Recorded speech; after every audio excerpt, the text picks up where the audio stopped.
just going to toot your horn a little bit. You all have come up with and put some pretty innovative programming on here in Palm Beach County that is not available in the other, 599 NAMI locations. Talk about, yourself a little bit and some of the work that you've been able to bring forward here in Palm Beach. We're very lucky to have you here.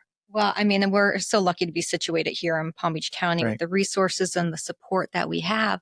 But we're so excited. Last year, we started to do a pilot on this new family communication series. It's called Best Practices for Family Communication, and we're doing a series of different programs. One of those is the Family to Family program I spoke about earlier, which is a lot about communication and understanding how mental health impacts the brain, how medications work on mental health.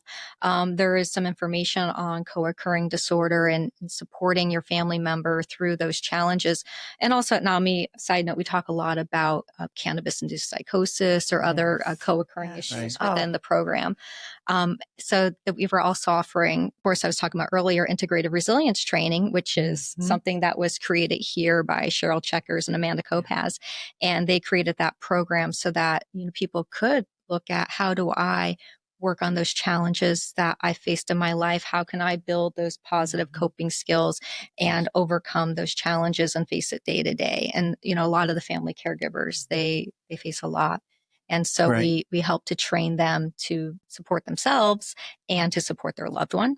And then LEAP, I don't know if you've heard of Dr. Javier Amador. He created the LEAP method: listen, empathize, agree, partner. And it's a technique for working with people who are not yet ready to get help, or they don't think that they need help. A lot of the family caregivers who come to us, their loved one thinks that they're the problem.